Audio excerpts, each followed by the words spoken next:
Nuclear energy is a limited resource and will run out of material in 50 years. Wind and solar are forever. That's a really scary statement because a lot of people believe that, and it's just overtly false.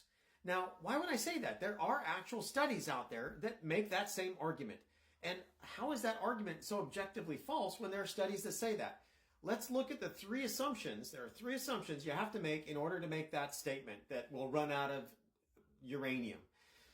The first assumption is that all the uranium that's there is all that we know about is all that's there. That we're not going to find any more uranium. So that the amount that we know about, that's it. There's no more that we'll ever discover. And that seems pretty ridiculous, but okay, let's assume that since it's possible, let's just assume that it's true for the sake of argument. The second assumption that you have to make is that the price point for uranium will never go up. It's got to stay fixed at this price point for it to be economical, and then otherwise we'll run out of uranium.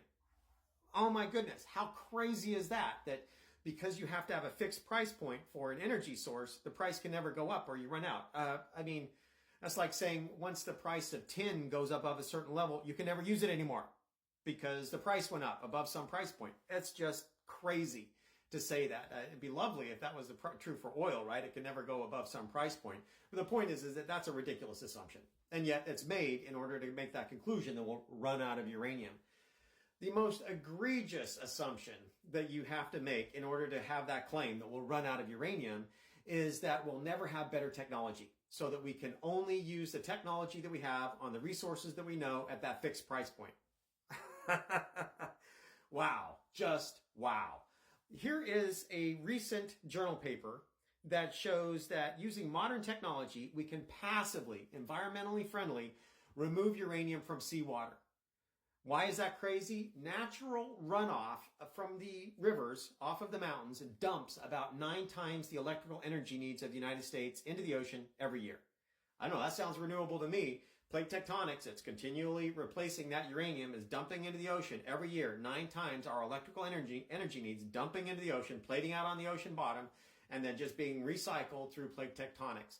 In fact, geothermal, which is traditionally called renewable, it's basically nuclear energy. It's the radioactive decay energy from uranium and thorium and potassium in the earth. That's where we get nuclear fuel from.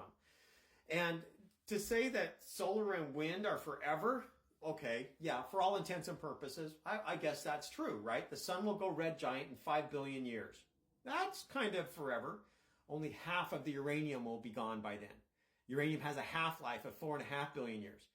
The sun will become a blue cinder, a blue dwarf in maybe 10 or 15 billion years. That's the half-life of thorium. Only half of the thorium will be gone by then. Which is lasting longer? Well, clearly nuclear energy is going to last far longer than solar and wind.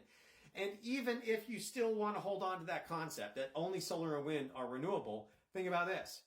The resources required to extract that energy are not renewable. You pay a price for all of that. It takes 10 times the amount of materials. That means 10 times the mining, 10 times the milling, 10 times the manufacture, 10 times the materials to get the same amount of energy. And then with solar, it takes so much more land, 140 times more land to get the same energy with solar compared to nuclear. Which one's more environmentally friendly? Clearly it's nuclear. Oh my goodness. So no, we're not going to run out of uranium. It's more abundant than tin. It's 40 times more abundant than silver. How are we going to run out? We're not.